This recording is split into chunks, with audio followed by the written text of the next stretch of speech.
ಇಲ್ಲ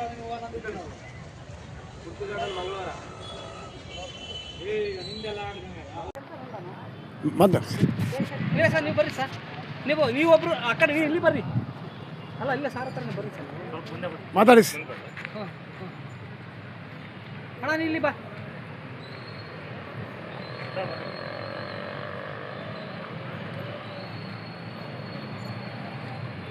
ಅಣ್ಣ ಮಾತಾಡಿ. ಆಗಸ್ಟ್ 15ನೇ ತಾರೀಕುವರೆಗೆ ನಾವು ಈ ಒಂದು ಜಾಗೃತಿ ಕಾರ್ಯಕ್ರಮವನ್ನು ಕಂಟಿನ್ಯೂಸ್ ಮಾಡ್ತೀವಿ. ಯಾಕೆಂದರೆ ಹಲವಾರು ಜನಕ್ಕೆ ನಾವು ಅವರು ಇಷ್ಟು ನಾವು ಹೆಲ್ಮೆಟ್ ಹಾಕೊಂಡು ಹೋಗ್ತಿರ್ಲಿಲ್ಲ, ಪೊಲೀಸರು ನಮಗೇನು ಹೇಳಿಲ್ಲ, ತಿಳಿಸಲಿಲ್ಲ, ನಾವು ಇಷ್ಟು ವರ್ಷಗಳ ಕಾಲ ನಾವು ಆಗ್ತಾ ಇರಲಿಲ್ಲ ಅನ್ನೋ ಮನೋಭಾವನೆ ಬರಬಾರ್ದು ಅನ್ನೋ ದೃಷ್ಟಿಯಿಂದ ಪ್ರತಿಯೊಬ್ಬರಿಗೂ ಕೂಡ ತಾವೆಲ್ಲ ಇವತ್ತು ಬಂದು ಇಲ್ಲೇ ಹೆಲ್ಮೆಟನ್ನು ಪರ್ಚೇಸ್ ಮಾಡಿ ಮನೆಯಲ್ಲೂ ಕೂಡ ಪರ್ಚೇಸ್ ಮಾಡಿದರೆ ಆಗಸ್ಟ್ 15 ತನಕ ನನ್ನ ಚಳ್ಳಕೆರೆ ತಾಲೂಕಿನ ನಮ್ಮ ಮಹಾಜನತೆಗೆ ನಾವು ವಿನಂತಿಸ್ಕೊಳ್ಳೋದೇನಂತಂದರೆ ಇಲ್ಲಿವರೆಗೆ ಆಗಿರ್ತಕ್ಕಂಥ ಅಪಘಾತಗಳಲ್ಲಿ 80% 90% ಅಪಘಾತಗಳು ಬೈಕ್ ಅಪಘಾತಗಳಲ್ಲಿ ತಲೆಗೆ ಪೆಟ್ಟು ಬಿದ್ದಿದ್ದರಿಂದಲೇ ಸಾವು ಸಂಭವಿಸಿರ್ತಕ್ಕಂಥದ್ದು ಕಂಡುಬಂದಿದ್ದು ತಮಗೆಲ್ಲರೂ ಕೂಡ ಟಿ ವಿಲಿ ಮಾಧ್ಯಮದಲ್ಲಿ ಸಾಮಾಜಿಕ ಜಾಲತಾಣಗಳಲ್ಲಿ ಕೂಡ ನೋಡ್ತಾ ಇರ್ತೀರ.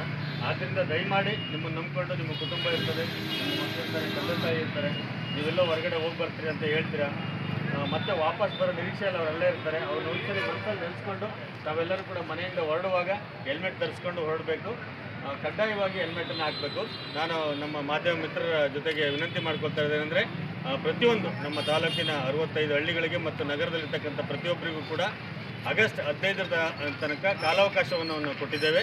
16ನೇ ತಾರೀಕು ಮಾರನೇ ದಿವಸ ಬೆಳಗ್ಗೆಯಿಂದನೇ ಕೂಡ ನಾವು ಹೆಲ್ಮೆಟ್ ಧರಿಸ್ತಾ ಇದ್ದರೆ ಅವರು ಅಧಿಕಾರಿಗಳಾಗಿರಲಿ, ಸರ್ಕಾರಿ ಅಧಿಕಾರಿಗಳಾಗಿರಲಿ, ಸಾರ್ವಜನಿಕರಾಗಿರಲಿ, ನಮ್ಮ ಪೊಲೀಸ್ ಇಲಾಖೆಯವರಾದರೂ ಕೂಡ ಖಂಡಿತವಾಗಲೂ ಅವರಿಗೆ ನಾವು ದಂಡವನ್ನು ವಿಧಿಸ್ತೇವೆ. 15 ತನಕ ತಮಗೆಲ್ಲರಿಗೂ ಕೂಡ ಅವಕಾಶ ಮಾಡಿಕೊಟ್ಟಿದ್ದೀವಿ.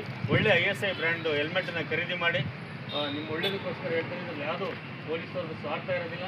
ನೀವು ಹೆಲ್ಮೆಟ್ ಧರಿಸಿ ಒಂದು ವೇಳೆ ಅಪಘಾತ ಆದಾಗ ಕೈಗೆ ಕಾಲಿಗೆ ಪೆಟ್ಟಾದರೆ ಸ್ವಲ್ಪ ಪೆಟ್ಟಾಗುತ್ತೆ, ಇಲ್ಲಾಂದರೆ ಬ್ಯಾಂಡೇಜ್ ಹಾಕ್ಸ್ತೀವಿ, ಇಲ್ಲಾಂದರೆ ಮೂಳೆ ಕೂಡಿಸ್ಕೊಡ್ತಾರೆ. ಆದರೆ ತಲೆಗೆ ಪೆಟ್ಟಾದರೆ ಏನೂ ಮಾಡೋಕ್ಕೆ ಬರೋದಿಲ್ಲ, ಜೀವವನ್ನು ಕಳ್ಕೊತಾರೆ. ಆದ್ದರಿಂದ ಇಲ್ಲಿ ನಿಂತಿರ್ತಕ್ಕಂಥವ್ರು ಮತ್ತು ಈಗ ಯಾರು ಹೆಲ್ಮೆಟನ್ನು ತಗೊಳ್ಳದೇ ಇರ್ತಕ್ಕಂಥವ್ರು ದಯಮಾಡಿ ಹೆಲ್ಮೆಟ್ ಇದೆ ಅಥವಾ ನಿಮ್ಮ ಮನೆಯಲ್ಲಿದ್ದರೆ ತರಿಸ್ಕೊಳ್ಳಿ. ತರಿಸ್ತಲೇ ಯಾವುದೇ ಕಾರಣಕ್ಕೂ ವಾಹನಗಳನ್ನ ನಾನು ಇಲ್ಲಿಂದ ಬಿಡೋದಿಲ್ಲ. ನೀವು ಹೆಲ್ಮೆಟ್ ಧರಿಸಿ ಇಲ್ಲಿಂದ ಹೋಗಬೇಕು. 15ನೇ ತಾರೀಕು ಆದಮೇಲೆ 16ನೇ ತಾರೀಕಿಂದ ಆಗಸ್ಟ್ 16ರಿಂದ ಕಡ್ಡಾಯವಾಗಿ ಪ್ರತಿಯೊಬ್ಬರು ಕೂಡ ಹೆಲ್ಮೆಟ್ ಹಾಕಬೇಕು. ಇದ್ರ ಜೊತೆಗೆ ಪೊಲೀಸರ ಜೊತೆ ಕೈ ಜೋಡಿಸ್ಬೇಕು ಮತ್ತು ನಿಮ್ಮ ಜೀವವನ್ನು ಉಳಿಸ್ಬೇಕು. ಹೆಲ್ಮೆಟ್ ಧರಿಸಿ ಜೀವ ಉಳಿಸಿ ಅಂತೇಳಿ ಇದು ಕೇವಲ ಯಾವುದೋ ಒಂದು ದಿವಸ ಮಾಡ್ತಕ್ಕಂಥದ್ದಲ್ಲ. 16ನೇ ತಾರೀಕು ಮೇಲೆ ಪ್ರತಿನಿತ್ಯ ಯಾವುದೇ ಕಾರಣಕ್ಕೂ ಏನೂ ರೀಸನ್ ಹೇಳಾಗಿಲ್ಲ. ಸರ್ ನಾವು ಮನೇಲಿ ಬಿಟ್ಟು ಬಂದಿದ್ದೀವಿ ಅಂತಾಗಲಿ, ಸರ್ ನಮ್ಮ ಹತ್ರ ಹೆಲ್ಮೆಟ್ ಇಲ್ಲ, ಹಣ ಇಲ್ಲ ಅಂತಾಗಲಿ, ದಂಡ ಕಟ್ಟಲಿಕ್ಕೆ ಹಣ ಇಲ್ಲ ಅಂದರೆ ಕಾನೂನು ಪ್ರಕಾರ ಏನಿದೆ ಆ ಪ್ರಕಾರ ನಾವು ಕ್ರಮ ಜರುಗಿಸ್ತೇವೆ. ಧನ್ಯವಾದ. ತಾವೆಲ್ಲರೂ ಇಲ್ಲೇ ಹೆಲ್ಮೆಟನ್ನು ಹಿಂದೆದ್ದವರು ಕೂಡ ತರಿಸಿದ್ದಾರೆ ಮತ್ತು ಕೆಲವರು ಪರ್ಚೇಸ್ ಮಾಡ್ಕೊಂಡಿದ್ದಾರೆ. ದಯವಿಟ್ಟು ಮನೆಗೆ ಹೋಗೋ ತನಕ ತೆಗಿಬೇಡಿ, ಹೆಲ್ಮೆಟನ್ನು ಧರಿಸಿ. Thank you. ಚಾಲನೆ ಕೊಟ್ಬಿಡ್ರಿ.